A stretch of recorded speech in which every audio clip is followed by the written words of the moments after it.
Welcome to Mobile by May. I'm Steve May. I'm a licensed home builder, residential realtor, and I'm passionate about historic preservation. Our show features Mobile history, real estate, and transformation projects. Our mantra is that architecture is frozen music, and it really helps to inspire and elevate us. And I hope that you can join us as we breathe new life into old things. Hey, y'all, we're here with Ben Kaiser, the CEO of Mirth Artists, who helps design and create these awesome Mardi Gras floats. And we're going to share with y'all today behind the scenes kind of look at how he builds these and the ideas and all the talent really that goes into making these. So we really appreciate your time this morning, and just share with us maybe a little bit about how you got into this business and what you enjoy about it. Well, that's actually a funny story.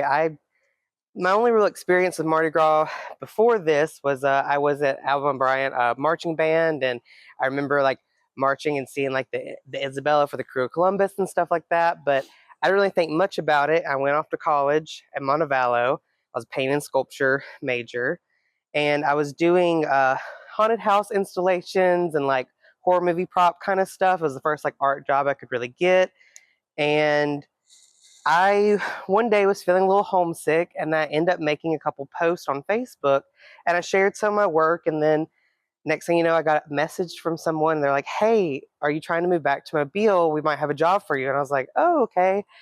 And I end up getting an address to come to these unmarked warehouses in the industrial side of Mobile. And it was just like oh, I'm gonna die. And then they open the doors, I see it's all these floats, and I'm just like, oh, that's really cool. And I had no idea like how big of an industry this actually was. And Yes. Next thing I know, I'm now taking it on.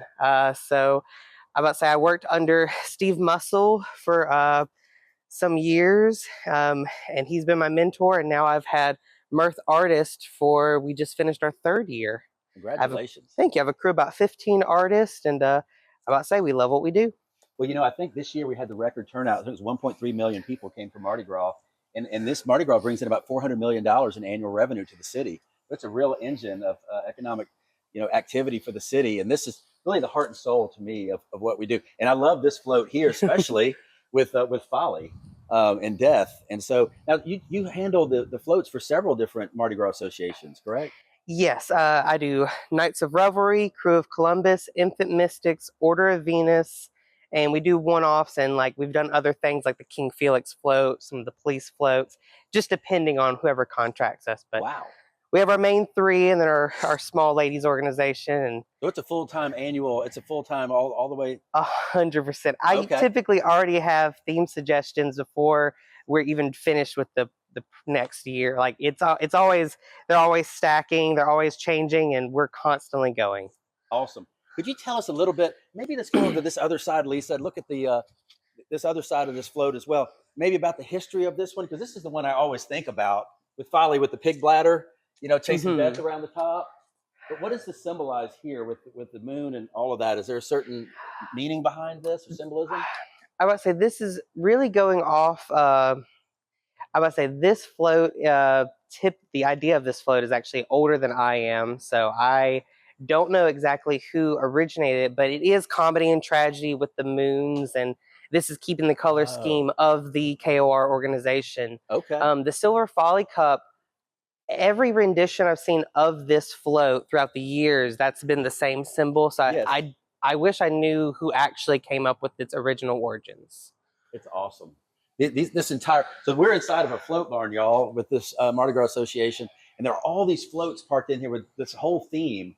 I would say the theme for this year for the KORs was captains. Okay. So we have our Captain Underpants, Captain Quint, Captain Nemo. We got Captain America back there. It's really interesting whenever you have like a theme like this where you can do so many different like colorful designs that all still unify in one body. Yeah.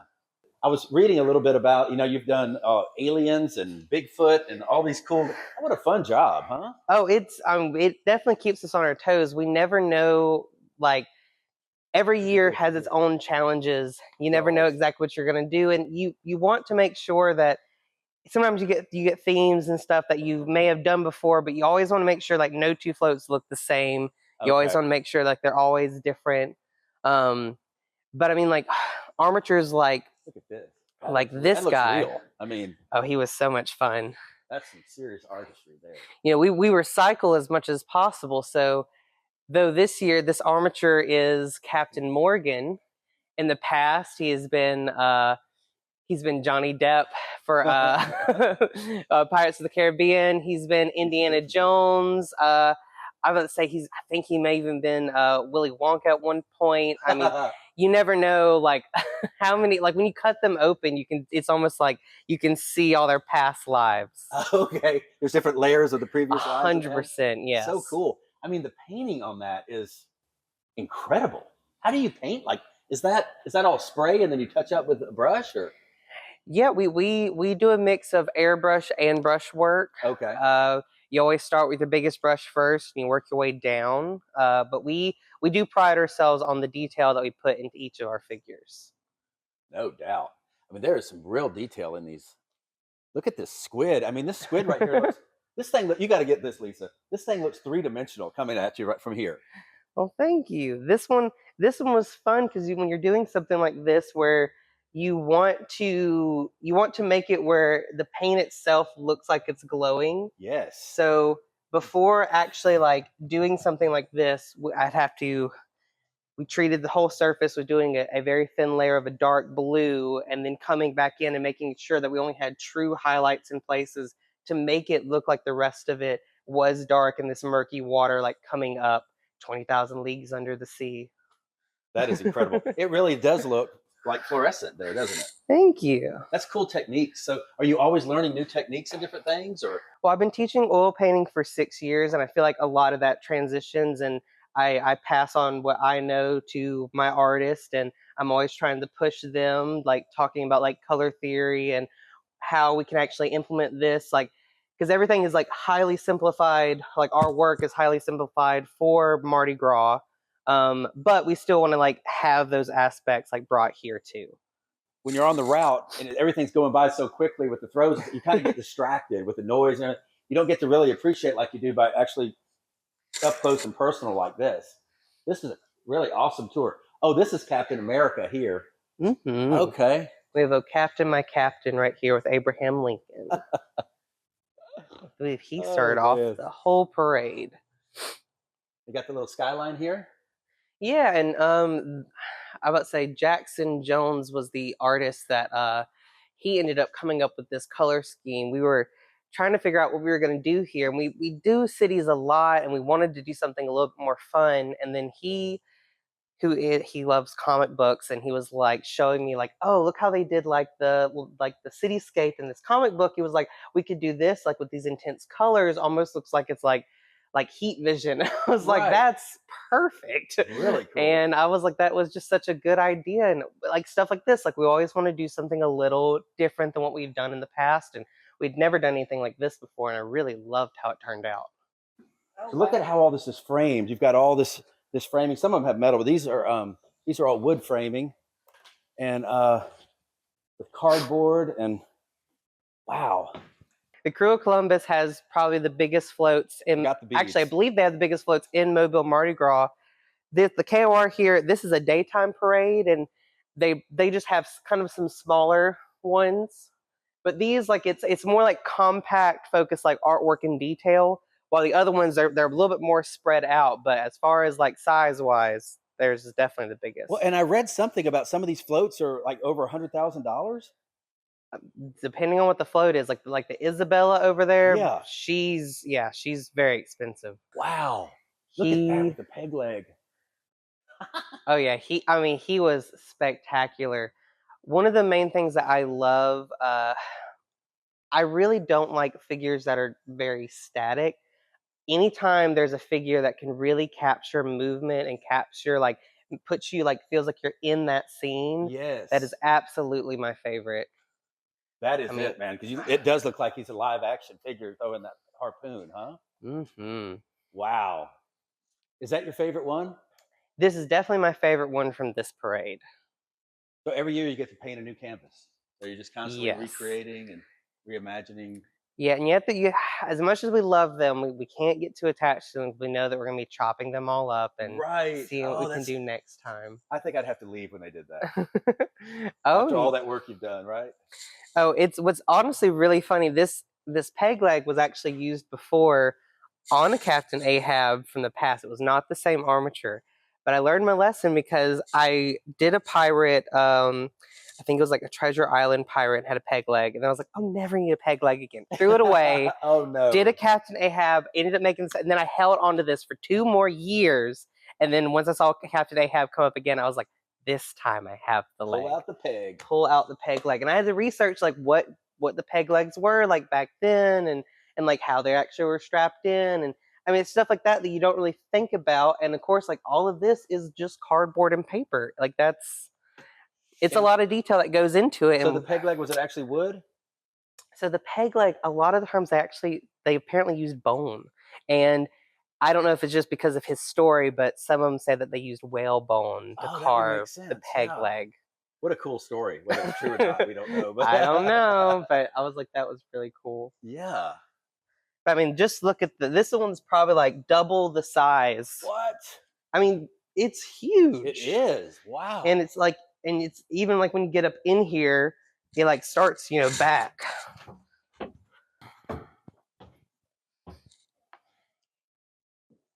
Golly, it's multi-level. Oh yeah, like this is, you can really see just how big it is.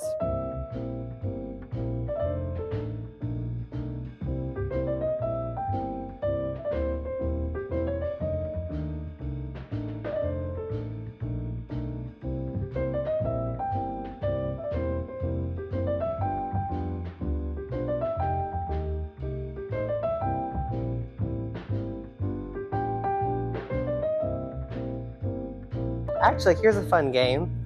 Before this became the beast that it is, who do you think this was? Shrek? Not Shrek, not Shrek. I will think Beauty and the Beast? think musician. Yes. Let's see. Meatloaf? Not Kiss. He had his feet up. He had a mic stand. And he was bending. It was Elvis. It was Elvis. Wow. But that, like, you could, like, that's what I mean, like, we can, and then of course, like, I definitely beefed him up and everything, but we don't throw any of the figures away, and we'll repurpose them and all that. So if I started cutting away, like, I could find parts of Elvis in there somewhere. Oh my gosh. And this is all cardboard and It's all cardboard. There's no chicken wire. A lot of people think there's chicken wire and stuff in it. There's no chicken wire in them. It's all cardboard. Typically you'll have, so he has this pole runs up him, and then about where his shoulders are, there'll be like a T that just kind of frames where the shoulders are. And then there's something just to make sure the head never collapses in. okay. But other than that, like these arms, there's nothing in these arms. These arms are just cardboard. So, and the legs too. The legs are just cardboard. There's really very little structure actually going on in there. This, like to make all of these, because we, like I said, we recycle a lot. So all of these are different planter pots. Oh. These are those little plastic, like little trumpet horns that they throw on the floats. Yeah. That is backing rod. We'll sometimes take we'll take glow sticks to make jewelry and stuff like that for like ladies. Like if we have like hoop earrings, that's actually typically glow sticks. Like we'll save a bunch of the throws and stuff like that, and then repurpose them in the builds. A lot of the eyes that you see are actually like the little stress or like bouncy balls. That's what the eyeballs are. Okay. This right here, when we're making this little guy, this is actually styrofoam packaging from like when we bought a TV. Okay. Yeah. Okay, I see it now. But I mean, like, it's so you're always thinking of ways to repurpose. We are constantly recycling. I'm about to say, I love that fact about this. I mean, why waste it? So you just really develop an eye to kind of figure out ways to look at things in a different way. Oh yeah, I mean, I think those are like I think those are Jello cups. Sometimes we'll use like little like cat food, little plastic dishes. Like, I mean, it's whatever we can find. Oh, this was I mean, you can see this was a bunch of that stuff. That's how. Oh, one of them fell. Someone must have took one of the engines. This was for the assembly. It was the assembly line. Yeah, the theme for this one was a lot of fun. When it rolled on the street, it rolled in order. We could start over here. Probably my favorite float from here was the very first one, and we were going from cavemen inventing the wheel all the way to rocket ships. So you got to see like different modes of transportation throughout time. This balloon too, man.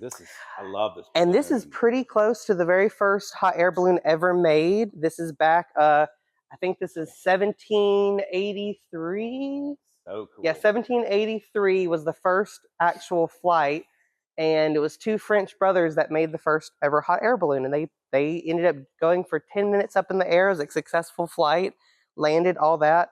Like, we credit the Wright brothers, and I mean their first flight I think was 9 seconds. Okay. And that was like 1903. Yeah, 1903, and this is 1783. Okay. But this is a Marie Antoinette thing, and I think this is like a good part of her history, and a lot of that we have forgotten. And because of it, the French actually, they hold the biggest hot air balloon festival that still happens today. And now they get rewarded off of creativity on their different hot air balloons. So other than your traditional, they try and get these like really funky ones. And there was even one that won one year was a goldfish hot air balloon, which is why we have that one on the back. Okay. So a lot of research and things goes into all this. We love our job. We have so much fun doing this. Like, you can tell you put heart and soul into it, really. Here was the caveman. This is one of my favorites from the parade. I love the fact that you have like this like whole little in the cave scene. Then you have above the trees up here. I just thought this was such a fun one to actually build and do. I mean, the lizard looks like it's going to jump off and get you. Look at that. Well, I love. It was also like okay, if the caveman was going to have a pet, what would he have? What would be the easiest thing to actually keep? And then we're like, oh, we will have him have a lizard. And then we just like marked that, and we have like him trying out his different designs. Yeah. And of course, like I know like the Flintstones have a lot of people thinking that like cavemen and dinosaurs the same time. It's like it wasn't the same time, so still fossils down here. It was a lot of fun. Number 2 on the list, this is domesticating animals. So this is like going from biblical time to like more Native American, also hitting like Roman, like showing like people taming animals. Okay, I didn't even see. Look at the Indian here, Lisa. Indian chief, cool. I didn't even. But the bullock cart was one of the first like modes of transportation. This is going back showing the wheel. I think from there, that's when we got to the junk ship over here. And the Asian one, it's showing China actually was the first to invent the compass, so that opened up like sea trade navigations and stuff like that. But the first compass they ever did not look like this. It was a mercury spoon compass. So that's what this really weird looking thing is right here. And then from there, it develops. That's a mercury compass? Mm-hmm. They put the mercury in that little thing and it would tell them where true north is? Yeah, I'm not 100% sure how they figured that out, like, but that's what it was. Well, it's so fascinating hearing the stories behind the themes and how you integrate all these different things into a float. Oh, yeah. And then take it to the next level with all these repurposing of materials and then all the paint. So you spray them white every year and rebuild them, and then you paint last? Yep, and the painting goes by really fast. Like this whole parade was probably painted in about a week. How? We're really good at what we do. I mean, seriously, this is a lot of painting. In a week? How many people? 15? I've about 15, yeah. And we're not all painting at the same time. Only 3 of us have an air gun. I would love to watch y'all paint. Can you imagine it was all white and then see them paint it? I have quickly, like time lapse? Every single float barn person, like all the officers, every year we give them a heart attack because they're looking at going like, there's no way they're going to get it done. There's no way they're going to get it done.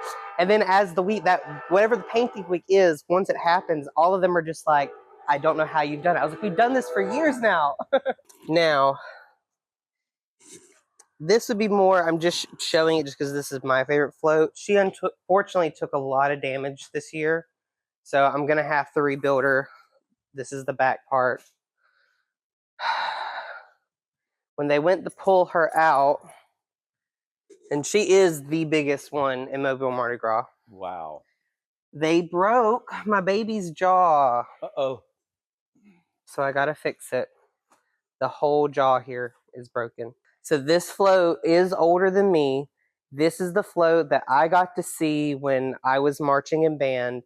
And during COVID, I got to completely redo it. Like the heads did not look like this whatsoever.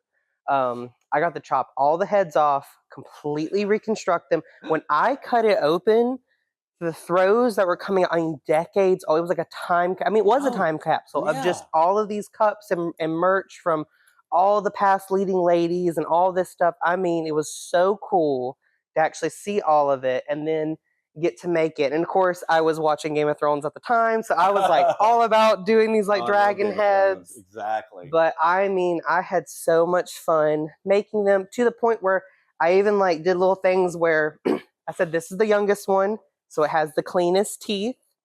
And then the teeth start getting more plaque on them. It's like, that's the older sister. And then the mom has the most plaque on her teeth. Just like it would be like any other creature. Dragon breath. Huh? And this one, when you see it going down the street, because it has CO2 cannons like in the nostrils and it blows out. It's so cool. Absolutely. We built like all this like water and everything. Like when like before this, all of the ships, the water was pretty static. It was all like they were like on like just calm water. And we ended up doing like all this like splashing waves, and we hid blue lighting underneath and white lighting on top, so that when they actually roll, the whole street turns blue, so it really looks like they're going on water. My favorite thing to do is create. I absolutely love it. Thank you so much for watching Mobile by May. Please share with your friends and family, and hope that you can join us, and please like, share, and subscribe.